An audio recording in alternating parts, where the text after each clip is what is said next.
Hello friends, मेरा नाम दिलबर खान है। चलिए हम लोग शुरू करते हैं। तो क्लास नेक्स्ट प्रैक्टिकल है आपका ट्रंक पोर्ट।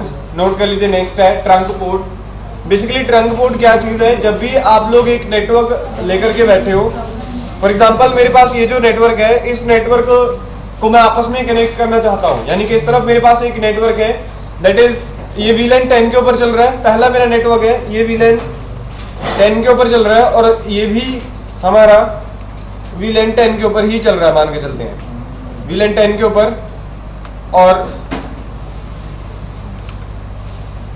तो अब हम लोग चाहते हैं कि भी आपस में कनेक्ट हो जाए। सॉरी, ये VLAN 10 ये रहा और इस तरफ VLAN 10 है। तो नीचे की तरफ अगर हम लोग देखें तो यहां पे हमारे पास है VLAN 20।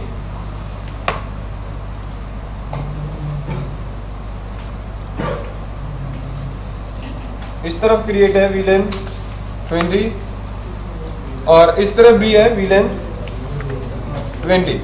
तो अब हम लोग चाहते हैं कि भी ये सेम VLAN आपस में कम्युनिकेट करे, यानी कि मैं इन दोनों VLANs को आपस में जोड़ना चाहता हूं। तो पहला कंसेप्ट क्या हो सकता है? आप लोग इसमें दो केबल्स लगा दीजिए। अगर आप लोग VLAN 10 और 20 को आपस में, इसके 10 और 20 को आपस में जोड़ना चाहते हो, मैंने आपसे तो 4-5 VLAN बनवाई है, लेकिन इसमें मैंने 2 ही VLAN को जोड़ रहा हूं, तो कंसेप्ट बिल्कुल सेम ही रहेगा। अगर आप लोग इन दोनों VLANs को आपस में जोड़ना चाहते हो तो उसके लिए आप लोग क्या कर सकते हो? अपना पहले क्रॉस केबल लगा दीजिए किसी भी एक पोर्ट के ऊपर, जैसे यहाँ पे हमने लगा दिया। उसके बाद एक और केबल लगा दीजिए, मतलब 2 केबल्स आपने लगा देनी है क्योंकि 2 VLANs है। उसके बाद आप लोग क्या करो, VLAN जो FA0/9 है उसको VLAN 10 में, और इस तरफ FA0/7 है उसको VLAN 10 में, और इस तरफ हमारा FA0/10 जो है VLAN 20 में, और इस तरफ FA0/8 जो है वो VLAN 20 में। तो ये आपस में कम्युनिकेट करना शुरू कर देंगे।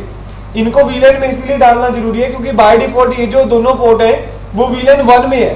बाय डिफॉल्ट सारे पोर्ट्स VLAN 1 में होते हैं, तो डिफरेंट VLAN आपस में जुड़ी नहीं सकती, तो इसीलिए मैं इनका VLAN नंबर चेंज कर दूंगा। चलिए क्लास एक बार ये चीज करके देखते हैं कि भी कैसे आप लोग 2 या 3 केबल के थ्रू अलग अलग VLANs को ट्रांसफर करा सकते हो। तो पहले मैं क्या करता हूँ, VLAN 9 को उसमें इंटरफेस VLAN में डाल देता हूँ।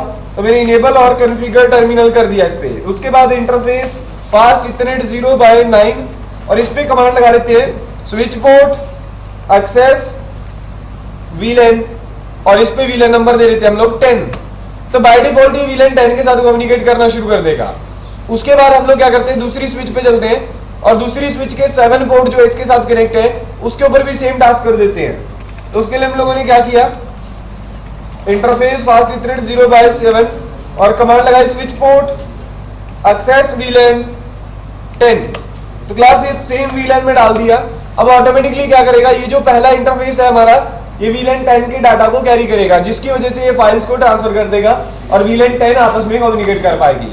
उसके बाद नेक्स्ट एक और काम करना पड़ेगा। हमें 20 के लिए भी सेम काम करना होगा।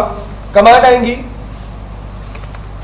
इंटरफेस फास्ट इथरनेट 0/10 और कमांड लगाएंगे स्विच पोर्ट एक्सेस VLAN 20। तो ऑटोमेटिकली ये 20 के साथ जुड़ जाएगा। उसके बाद दूसरी स्विच पे भी जाकर के सेम टास्क करना है, पोर्ट है 8, तो कमांड आएगी FA0/8 और VLAN नंबर 20। तो ऑटोमेटिकली 20 वाली VLAN के डाटा को ये वाला इंटरफेस कैरी करेगा 10 वाला, और 10 वाले डाटा को 9 पोर्ट जो है वो कैरी करेगा।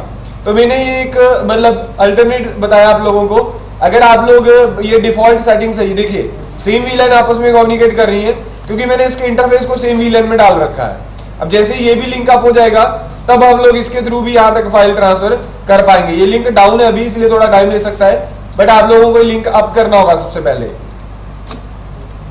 ये लीजिए, लिंक अप होते ही हमारे ये दोनों इंटरफेसेस आपस में प्लग हो चुके हैं। तो इस तरीके से आप लोग मल्टीपल VLANs के डाटा को अलग अलग पोर्ट्स के थ्रू ट्रांसफर करा सकते हो।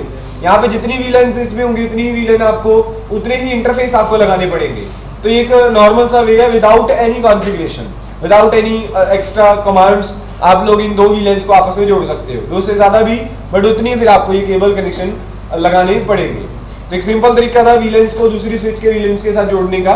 क्लास ये यहीं पे खत्म होता है।